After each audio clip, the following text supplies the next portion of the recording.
You have to feel sorry for the many holders of the Ghost Rider name. Bad enough being possessed by a demonic spirit, but between their titles constantly getting cancelled and their MCU involvement being declared non-canon, it seems they can never get a proper footing these days. Ironic, given that used to be the state of Marvel in general. Bankrupt and with their movie licenses spread across multiple studios, we were subjected to baffling creative decisions, atrocious redesigns, and whatever the hell that Daredevil movie was. However, looking back now on this dark age, was the 2007 Ghost Rider film as bad as we remember? Seeking a way to save his ailing father, motorcycle stuntman Johnny Blaze makes a deal with the devil, selling his soul in exchange for curing his father's cancer, only for him to immediately die in a motorcycle accident. Left indebted to hell, Johnny is called upon years later to become the Ghost Rider, the devil's personal bounty hunter, whom he sends out to kill his traitorous son, Blackheart, looking somehow both less and more ridiculous than his comic book design, who is seeking out a scroll containing 1,000 damned souls, the power of which could allow him to rule all.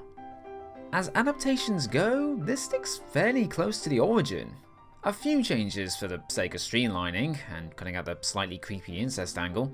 I'd say the only flaw is how quickly they rush through it, but the character stuff that follows more than makes up for it.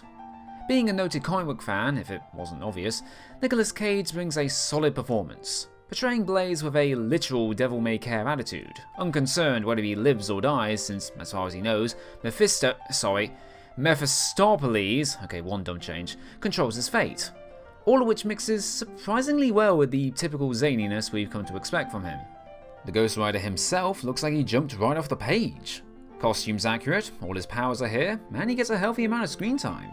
They even make the effort to incorporate the character's legacy status, reinventing Carter Slade, the original Ghost Rider, in an effective manner, only to end up wasting him near the end in what is by far the most contrived scene in a film that admittedly has a fair amount of plot contrivances already. Which, for those of you paying attention, means Sam Elliott has been wasted on 2 separate Marvel movies now. Has our viewership improved yet? Nope, still going down. God damn it. Don't worry, I got an idea for a new show. It might do better. It is a shame, since he and the rest of the small supporting cast are fairly likeable, to the point I cared whether they lived or died. Not that there was ever much risk of the latter happening. People give Captain Marvel shit for being OP. Ghost Rider one-shots every foe he faces off with, barely having to lift a finger. And whenever he does, it's just so he can flip them off for being so pathetic.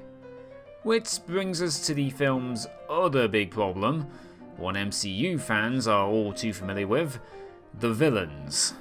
Blackheart and the rest of his Dark City rejects, I'm guessing Nostalgia Critic already made that joke, I honestly can't be asked to look it up, make for the most stock of stock villains. Their lack of menace, charisma, depth, and just about everything, mixed with an unbeatable protagonist, results in a movie that, while fun and action-packed, is ultimately devoid of any sort of tension.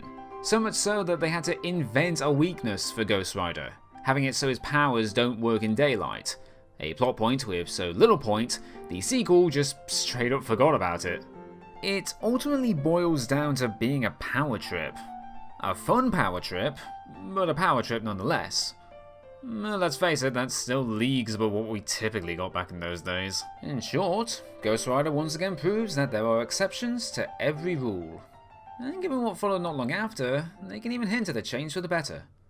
Who knows, maybe there's an alternate timeline out there where Nicolas Cage managed to save us from the onslaught of god-awful Superman movies we've been enduring these last few decades.